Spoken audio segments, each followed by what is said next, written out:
வந்தனம் வந்தனம் வந்த சனமெல்லாம் இந்திரன் வந்ததும் சந்திரன் வந்ததும் இந்த சினிமா தான். எங்க எம்ஜிஆர் வந்ததும் என்டிஆர் வந்ததும் இந்த சினிமா தான். கலை வளர்ந்ததும் இங்கேதான், காதல் சொன்னதும் இங்கேதான், கட்சி வளர்த்தது ஆட்சி அமைச்சது இந்த சினிமா தான். அட அமெரிக்காவில் ஆட்சி அமைச்சது இந்த சினிமா தான். கைலாச முருகன நாதன தன்னால பார்க்கத்தான் முடியுமா கூறு. 55 காசை நீ கொடுத்துட்டா தன்னால கடவுளை பார்க்கலாம் பாரு. காத்தவராய மதுரை வீர திரையில தானே தெரிஞ்சிருக்கோம். காந்திய கூட இன்னைக்கு தேசம் திரையில தானே புரிஞ்சிருக்கோம். அடபழசெல்லாம் தொலைச்சிங்க, இரவெல்லாம் கழிச்சிங்க, கொட்டக பிறந்த நாட்டில் பிறகு குற்றம் குறைஞ்சிருச்சு. அருமையான பாடல். ஆண்பாவம் படத்தில், பாண்டியராஜன் எடுத்த ஆண்பாவம் படத்தில் அருமையான பாட்டல். கொட்டக பிறந்த நாட்டில் குத்தம் குறைஞ்சிருச்சு. இந்திரன் வந்ததும் சந்திரன் வந்ததும் இந்த சினிமா தான். அதில் எடுத்தோடனேயே ஒரு திரளான ஒரு கூட்டம் ஓடிக்கிட்டே இருக்கும் லைனாக. இவங்க எங்கே ஓடுறாங்க என்ன பண்ணுறாங்கன்னு தெரியாது. அந்த மலையிலேருந்து ஒரு க்ளோஸ்அப் ஷாட் வச்சுருப்பாங்க, ஓடி வருவாங்க.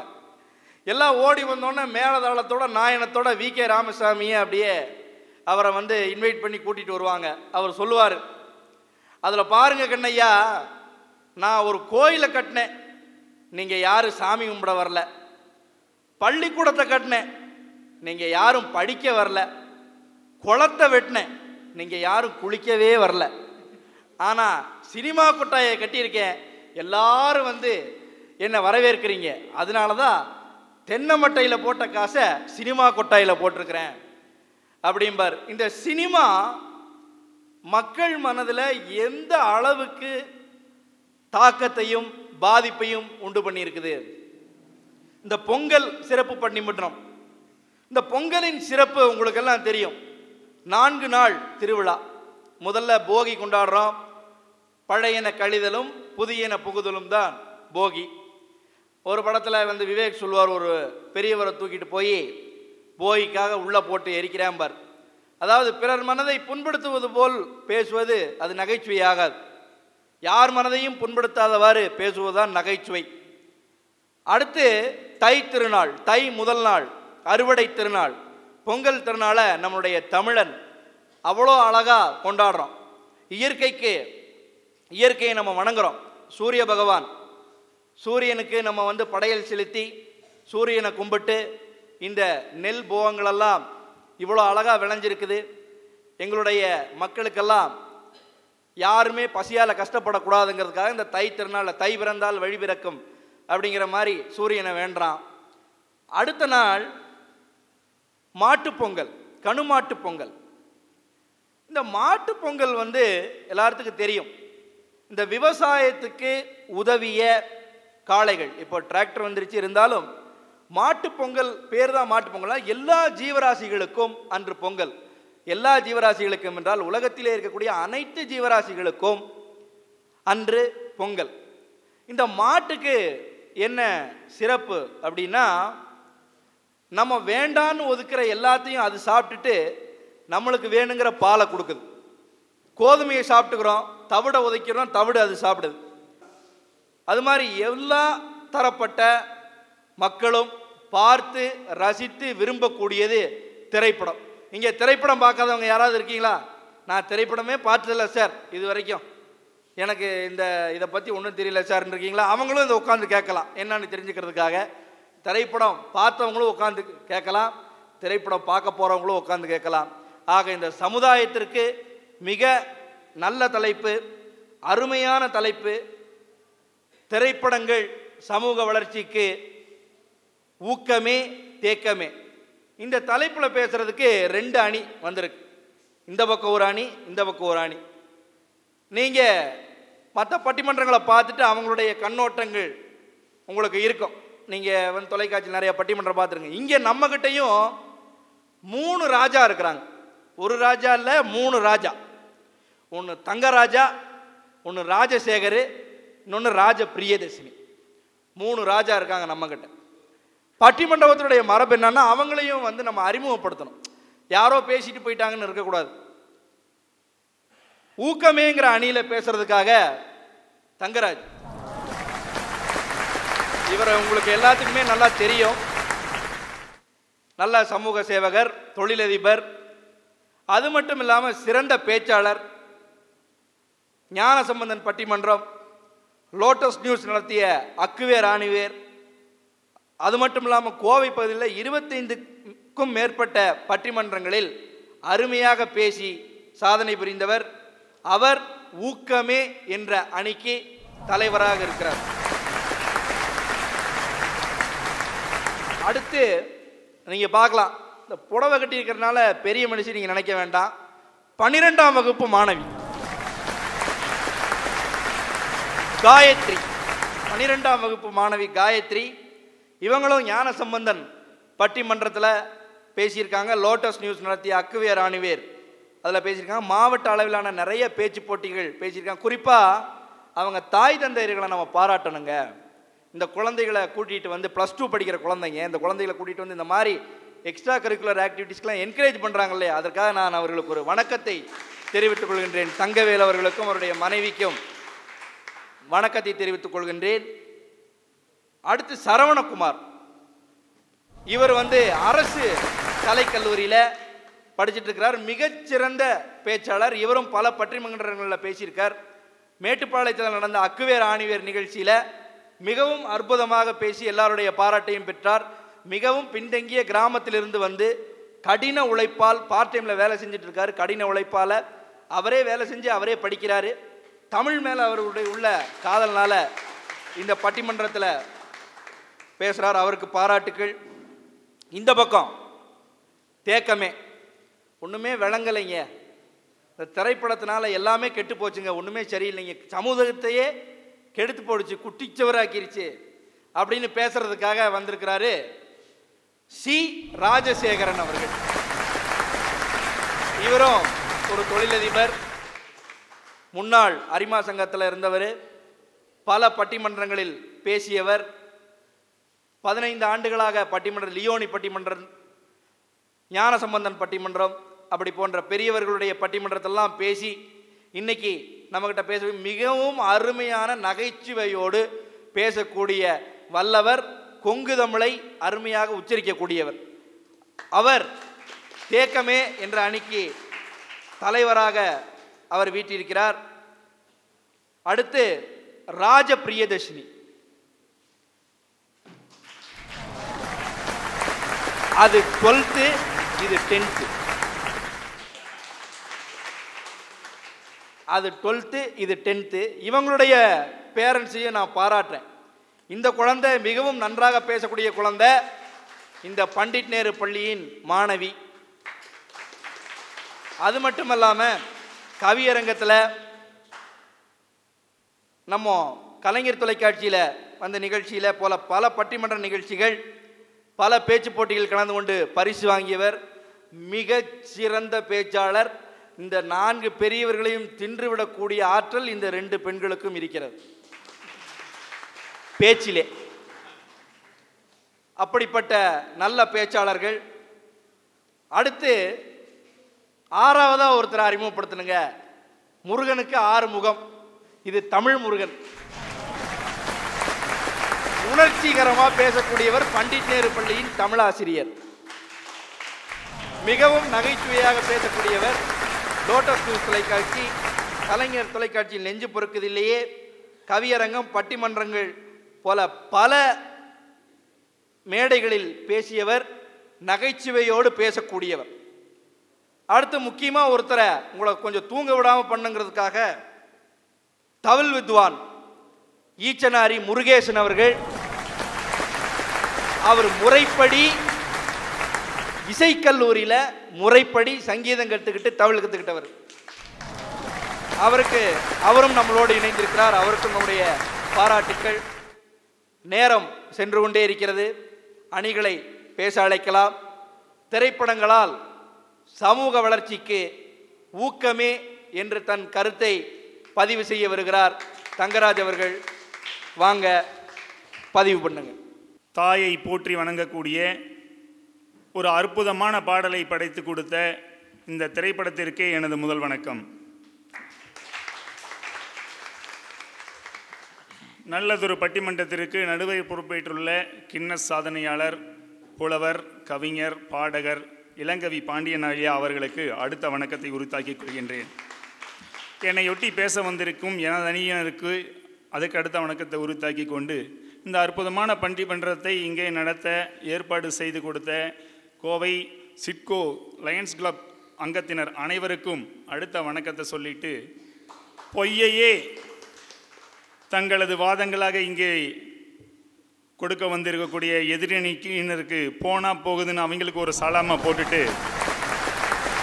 திரைப்படங்களால்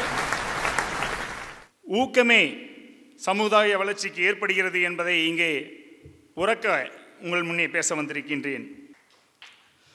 நம்ம இதிகாசங்கள்லாம் இருக்குதுங்க. மகாபாரதம், ராமாயணம் இதெல்லாம் இருக்குது. இது பாடத்திட்டத்திலையும் வச்சுருக்காங்க. ராமாயணத்தை 6 காண்டமாக பிரித்து ஒவ்வொரு காண்டத்துக்கு சிறப்பை பற்றி சொல்லியிருக்காங்க. இதை நம்ம பாடத்திட்டத்தில் பார்த்தீங்கன்னு சொன்னோம்னா ஒவ்வொரு செமஸ்டருக்கும் ஒவ்வொரு காண்டமாக வச்சுருக்காங்க. இதை படிச்சுட்டு ஒரு 3 வருஷம் கழித்து வரக்கூடிய மாணவன் அவங்ககிட்ட உனக்கு ராமாயணத்தை பற்றி தெரியுமா அப்படின்னு சொல்லி கேட்டோம்னா அவனுக்கு தெரியாது. ஏன்னா எப்போவோ படிச்சுது, அதையெல்லாம் ஒரு கோர்வையாக சேர்த்து அவனால் சொல்ல முடியாது. ஆனால் ஏன்னு கேட்டோம்னா அவன் பார்த்தீங்கன்னா செமஸ்டர் இருக்கிற எக்ஸாம் எழுதி பாஸ் பண்ணுறதே பெரிய கண்டமாக இருக்குது. இதில் இந்த காண்டமெல்லாம் அவன் எங்கே தெரிஞ்சிருக்க போகிறான்? அவன் சாய்ஸில் விட்டுறான். அதெல்லாம் நடுவரவர்களே, அவன் எங்களை மாதிரி இருந்திருப்பான் போல இருக்கு, இல்லை சேகர மாதிரி இருந்திருப்பாங்க போல இருக்கு. ஆனால் திரைப்படத்திலே வெறும் 3 மணி நேரத்தில் ராமாயணத்தை பற்றியும் மகாபாரதத்தை பற்றியும் மிக அழகாக பாமரனும் புரிந்து கொள்ளும்படி அதில் உள்ள ஆத்மார்த்தமான கருத்துக்களை அழகாக சொல்லுவது தாங்க திரைப்படம். இந்த திரைப்படம் ஊக்கப்படுத்துதா இல்லை தேக்கத்தை ஏற்படுத்துதா? நீங்களே சொல்லுங்க நடுவரவர்களே. ராமாயணத்தை 2 வரியில் அழகா சொல்லியிருக்காங்க. ஆசை கோபம் களவு கொள்பவன் பேச தெரிந்த மிருகம். யார் ஆசைப்பட்டாங்க? ராவணன். யார் மேலே?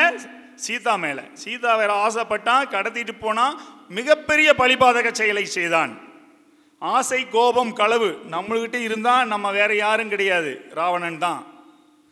அன்பு நன்றி கருணை உள்ளவன் மனித உருவில் தெய்வம். யாருன்னு கேட்டால் நம்ம ராமபிரான். ஏகபத்தினி விரதனாக இருந்து அன்பு நன்றி கருணையை போற்றிய ராமபிரான். இந்த அன்பு நன்றி கருணையை நம்மளும் கடைபிடிச்சோம்னா நம்ம சாட்சாத் நம்மளும் ராமபிரான் தான்.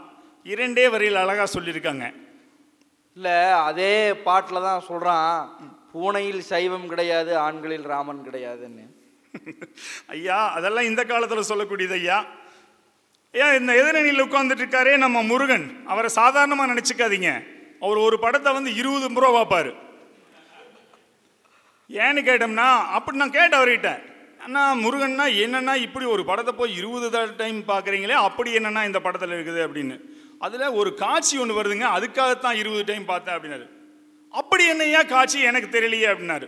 ஒரு அழகான கிராமங்க அப்படின்னாரு. ஓ சரி, ஒரு கிராமத்துக்கு கதை சொல்ல போகிறாருன்னு நினச்சிட்டு கேட்டால், அந்த கிராமத்தை ஒட்டி ஒரு ட்ரெயின் ட்ராக்குங்க, அதை தாண்டி ஒரு அற்புதமான குளம். இயற்கை ரம்மியமாக இருக்குதுன்னு நினச்சிட்டு நல்லா ஆழ்ந்து கேட்டேன். அந்த குளத்துக்கு ஒரு அழகான பெண்ணு குளிக்க போகிறாங்க. போய் குளிக்க போகும்போது போய் குளிக்கலான்னு உள்ளே போகிறாங்க, டக்குன்னு ட்ரெயின் வந்துருச்சுங்க. சரி, அப்புறம் ட்ரெயின் போன விட்டு பார்ப்போம் பார்த்தா அதை குளிச்சு முடிச்சுட்டு வந்துட்டாங்க அப்படின்னாரு. சரி, இந்த காட்சியில் என்னங்க இருக்குது, 20 டைம் போய் பார்த்துருக்கீங்களே அப்படின்னு சொல்லி கேட்டேன். நான் ஒரு நாளாவது ட்ரெயின் தாமதமாக வராதா? அதே தாங்க நடுவர்களே. அவரு இன்னைக்கு பார்த்தப்ப குறுக்கு ட்ரெயின் வந்துருச்சு, நாளைக்கு போய் பார்த்துருக்காரு அடுத்த நாள். இந்த நிற்காது லேட்டாக ட்ரெயின் வருமா அப்படின்னு சொல்லி போட்டு அது ஃபங்க்ஷுவலாக வர்றதுக்கு எப்பவுமே. நடுவர்களே, நாம் இன்று சுதந்திர காற்றை சுவாசித்துக் கொண்டிருக்கிறோம் என்று சொன்னால் அன்று நமது சுதந்திர போராட்ட வீரர்கள் செய்த தியாகம்தான். அப்படிப்பட்ட சுதந்திர போராட்ட வீரர்களை எல்லாம் நினைவு கூர்ந்து வீரபாண்டிய கட்டபொம்மனாக, கப்பலோட்டிய தமிழனாக இங்கே நம் முன் காட்சிப்படுத்தியது யார் என்று சொன்னால் எங்கள் திரைப்படங்கள் தான். வீரபாண்டிய கட்டபொம்மன் சொன்னோன்னே அவர் பேசின வசனம் நம்மளுக்கு ஞாபகம் வந்துரு. வானம் பொழிகிறது, பூமி விளைகிறது, உனக்கேன் கொடுக்க வேண்டும் வரி? எங்களுடன் வயலுக்கு வந்தாயா, நாற்று நட்டாயா, ஏற்றம் இறைத்தாயா, அங்கு கொஞ்சி விளையாடும் பெண்களுக்கு மஞ்சள் அரைத்து பணிபுரிந்தாயா? இல்லை நீ மாமனா மச்சானா, மானங்கெட்டவனே, உனக்கு எதற்கு கொடுக்க வேண்டும் வரி அப்படின்னு சொல்லிட்டு வீரபாண்டியன் கட்டபொம்மன் வீராவேசமாக பேசுவார். உண்மையிலுமே வீரபாண்டிய கட்டபொம்மன் ஆங்கிலேயரிடம் இப்படி பேசினாரா அப்படின்னு சொல்லி கேட்டோம்னா அப்படி இருக்கிறதுக்கு வாய்ப்பு இல்லாமல் கூட இருந்திருக்கலாம். ஆனால் அவரோட வீரத்தை எந்த காரணத்தை கொண்டும் நாம் குறைச்சி அளவேற்ற முடியாது. அவரோட வீரத்துக்கு மெருகேற்றி அந்த வசனங்களை எல்லாம் கொடுத்தால் மக்கள் மனதில் பதியும் என்பதற்காக திரைப்படங்களில் மிக அழகாக காட்டியிருக்கின்றார்கள். கிருபானந்த வாரியார் இருக்கார் இல்லைங்களா, அவரை பற்றி இந்த இடத்துக்கு ஒரு இந்த திருவிளையாடல் சொன்னோன்னே கிருபானந்த வாரியாரை பற்றி ஒரு சம்பவம் சொல்லணும்னு நான் ஆசைப்படுறேன்.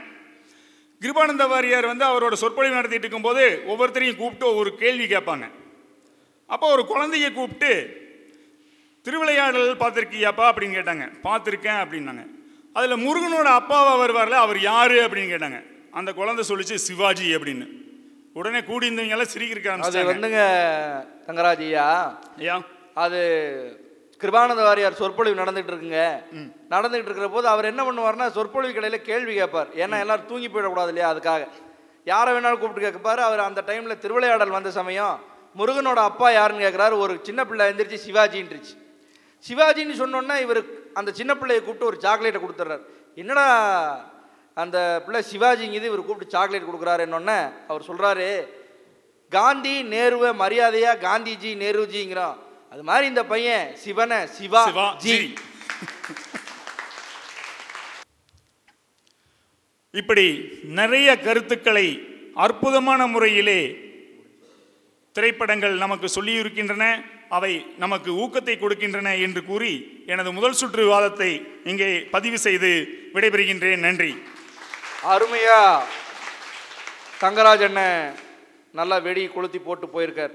என்னடா அது ஊக்கமேக்கு இவ்வளோ நிறையா சொல்லிட்டாங்களே, இவ்வளவு இருக்கா ஊக்கமேக்கு, நமக்கே ஒரு ஆச்சரியமாக இருக்குது. இல்லை ஊக்கமெல்லாம் கிடையாதுன்னு தங்கராஜ் அவர்களுக்கு சரவெடி கொளுத்தி போடுறதுக்காக வர்றாரு ராஜசேகர் அண்ணா. வாங்கண்ணா. பட்டினி கிடந்து பசியால் மெலிந்து பால்பட நேர்ந்தாலும், எந்தன் கட்டுடல் வளைந்து கைகால் தளர்ந்து கவலை மிகுந்தாலும், எந்தன் வாழ்வு கெட்டு நடுத்தருவோடு கிடந்தோரு கீழ்நிலையுற்றாலும், மன்னர் தொட்டு வளர்த்த தமிழ் மகளே, நின்னை தொழுவிட மறவேனா, அன்னை தமிழுக்கே என் முதல் வணக்கம். ஐயா, 10 ரூபா கொடுத்தா ஒரு பிளாஸ்டிக் தட்டு ஒன்று வாங்கிக்கலாம், 100 ரூபா கொடுத்தா ஒரு சில்வர் தட்டு ஒன்று வாங்கிக்கலாம், 50,000 ரூபா கொடுத்தா ஒரு வெள்ளி தட்டு ஒன்று வாங்கிக்கலாம், 5 லட்சம் ரூபா கொடுத்தா ஒரு தங்க தட்டு ஒன்று வாங்கிக்கலாம். எத்தனை கோடிகளை கொட்டி கொடுத்தாலும் வாங்க முடியாத ஒரே தட்டு இந்த அறிவாளிகள் நிறைந்த அரிமாவுடைய கைதட்டியா? எங்கேயோ பேசுற மாதிரி தங்கராஜ் இங்கெல்லாம் வந்து பேசவே கூடாது. திரைப்படங்கள் சிறந்த பொழுதுபோக்கு என்று சொன்னால் நான் எந்த விதமான மறுப்பேதையும் சொல்லவில்லை. ஆனால் திரைப்படங்கள் சமுதாயத்திற்கு ஆக்கமா அல்லது தேக்கமானா தான் பிரச்சனையே வருது. அழகா சொன்னார். நீங்களே ஒரு பாயிண்ட் எடுத்து கொடுத்துட்டு போயிட்டீங்க. ஒரு ஆசிரியர், ஒரு தமிழ் ஆசிரியர், மிகவும் படித்தவர், முருகன் ஐயாவையே ஒரு படம் 20 முறை பார்க்க வைத்திருக்கிறது என்று சொன்னால், எங்கள் ஊர் குப்பனையும் சுப்பனையும் எத்தனை முறை பார்க்க வைக்கும் என்று நீங்கள் புரிந்து கொள்ள வேண்டும்யா. அது இங்கிலீஷ் படம்ங்க, அவர் தமிழ்வாதியாரு. அதைத்தான் ஐயா சொன்னார். இன்னொன்று சொல்ல மறந்துட்டார். அங்க டிக்கெட் கிளிக்கிறவர் கேட்பார். என்ன கேட்பார் தெரியுமா? ஐயா, நான் உங்களை முதல் ஷோவும் பார்த்தேன், 2வது ஷோவும் பார்த்தேன், 20 நாளும் பார்க்கறேனே, எதுக்காக வரேன்னு கேட்டாரு. அதுக்கு இதே அந்த ஆள் சொன்னாரு, இப்படி ஒரு குளிக்கிற சீன் ஒன்று வருது, அதை பார்க்க வந்திருக்கிறேன், ஒரு நாளாவது அந்த ட்ரெயின் லேட்டாக வராதா, அதை பார்க்கக்கூடாதான்னு ஆசைப்பட்டு தான் வந்தேன்னாரு. அதுக்கு அழகா சொன்னார் டிக்கெட் கிளிக்கிறவரு, ஐயா ஓடுற படம் ஆங்கில படம், அதில் வர ட்ரெயின் வந்து ஆங்கிலேயன் ட்ரெயின், அவன் டைம் ஒரு நாளும் கூட மிஸ் ஆகாது. நானு இதுவா படம்? தணிக்கை துறையே இல்லாத ஒரு நாடு இருக்கு திரைப்படத்துக்கு. எது தெரியுங்களா? சொல்லுங்க ஐயா. பிரான்ஸ் நாடு. பிரான்ஸ் நாட்டில் தணிக்கை துறையே கிடையாது. அந்த நாட்டில் ஒழுக்கமே கிடையாது. தெரியுங்களா உங்களுக்கு? ஒருவனுக்கு ஒருத்திங்கிற ஒழுக்கமே இந்த பிரான்ஸ் நாட்டில் இல்லை. அந்த நாட்டில் எல்லாம் நிறைய இருக்குங்க. அது மட்டும் இல்லைங்கய்யா, திரை உலகமே இல்லாத ஒரு நாடுன்னு சொன்னா சவுத் ஆப்பிரிக்கா. அங்க வந்து திரை உலகமே, திரை அரங்கமே இல்லை. அது மாதிரி ஒரு தனி மனித ஒழுக்கத்திற்கு இதை விட ஒரு நாட்டை உதாரணமா காட்ட முடியாதுங்கய்யா. அது மட்டுமல்ல, உலக நாடுகளே நம்ம இந்தியாவை பார்த்து போற்றுவதற்கு 1000 காரணம் இருக்கலாங்க. அதுல குறிப்பா ஒரே 2 காரணத்துக்கு மிகச்சிறந்த பாராட்டு கிடைக்கும். என்ன தெரியுங்களா? நம் நாட்டினுடைய பண்பாடுங்க. பண்பாடு தான். என்ன சொல்றான்? மாதா பிதா குரு தெய்வம்னு சொல்றானே. அதாங்க நம்ம பண்பாடு. இந்த பண்பாட்டினுடைய ஆணி வேரை அசத்தி பார்ப்பதாயா உங்களுடைய திரைப்படம். நினைச்சு பாருங்க, ஒரு காலத்துல பெற்றோரை கண்டா பிள்ளை பயந்துக்குவான். இன்னைக்கு பயந்துக்கிறானா? பயந்துக்கவே மாட்டான். இபிகோ செக்ஷன் சொல்றான். ஆமா ஐயா. ஏன்னா அழகா சொன்னான், முதல் சம்பளத்தை வாங்கிட்டு வந்து ஒரு காலகட்டத்தில் பையன் வந்து அம்மா கையில் கொடுப்பான். உடனே அம்மா பதறி போயிடுவா, என்ன மகனே முதல் சம்பளத்தை வாங்கிட்டு வந்து நீ என் கையில் கொடுக்குறியே, இது அப்பா கையில் தானே கொடுக்கணும், அதுதானே சிறப்பாக இருக்கும்மா.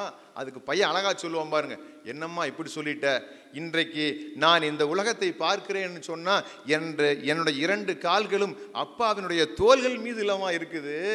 நான் முதல்ல போய் பள்ளிக்கூடத்துக்கு பணம் கட்டோன்னு கேட்டபோது ஒரே ஒரு 2 பசுமாடு இருந்துச்சு, அதையும் விற்று என் கையில் காசு கொடுத்தாரு. அப்போ அவரோட கை மேல் இருந்துச்சு, என் கை கீழ் இருந்துச்சு. அதுக்கப்புறம் போய் கொஞ்ச நாள் கழிச்சு நான் கல்லூரியில் போய் படிக்கணும்னு சொன்ன உடனேயே இருக்கிற ஒரே ஒரு வயல்காட்டையும் விற்று அப்பும் காசு கொடுத்தாரு. அப்பு என் கை மேல் இருந்துச்சு, அவர் கை மேல் இருந்துச்சு, என் கை கீழ் இருந்துச்சு. அதுக்கப்புறம் நான் வெளிநாடு போகணும்னு சொன்னேன், அதற்காக பணம் கேட்டபோது விற்கக்கூடாது என்ற ஒரே ஒரு வெயிட்டையும் விற்று அப்புவும் பணம் கொடுத்தாரம்மா. அப்புவும் அவருடைய கை தான் மேல் இருந்துச்சு, என் கை கீழ் இருந்துச்சு. நான் ஓடி போய் இப்போ முதல் சம்பளத்தை வாங்கிட்டு போய் எங்கள் அப்பா கையில் கொடுத்தா அவர் கை கீழேயும் என் கையும் மேலேயும் போய்விடும் அல்லவா. அந்த ஒரு தர்ம சங்கடமான நிலையை நான் என் பெற்றோருக்கு ஏற்படுத்தி கொடுக்க மாட்டேன்னு சொன்னேன். சமுதாயத்திலிருந்து வந்ததா என்னமோ ஏடிஎம் கார்டு கூட கொடுத்துடலாம். நினைச்சு பாருங்க.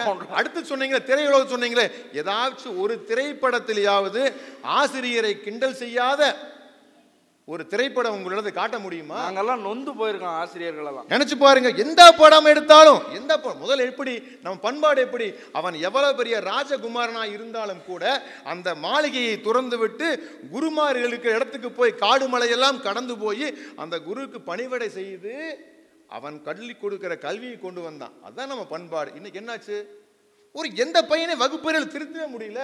ஒரு பையன் தமிழ்ல 13 மார்க் நல்ல வாத்தியார் நடத்துறாரு, முருகன் மாதிரி நல்ல வாத்தியார் அவர், ஆனா அவன் தேரவே இல்லை.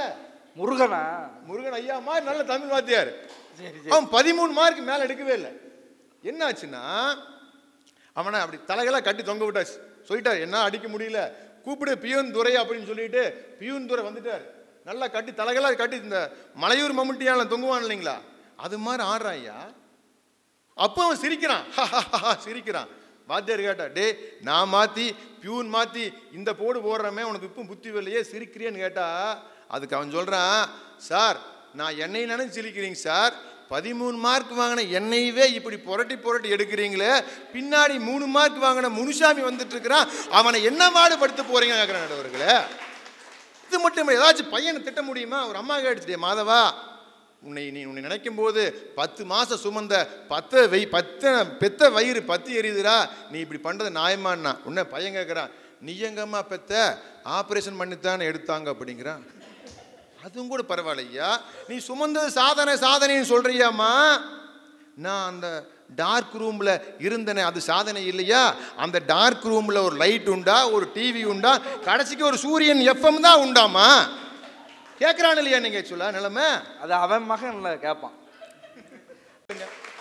அழகா சொன்னா, ஒரு குடிகாரன் வீட்டை கேள்விக்குறியாக்குகிறான், ஒரு நடிகன் இந்த நாட்டையே சுடுகாடாக மாத்துகிறான் என்று சொல்லி நல்ல வாய்ப்பு இருக்கு.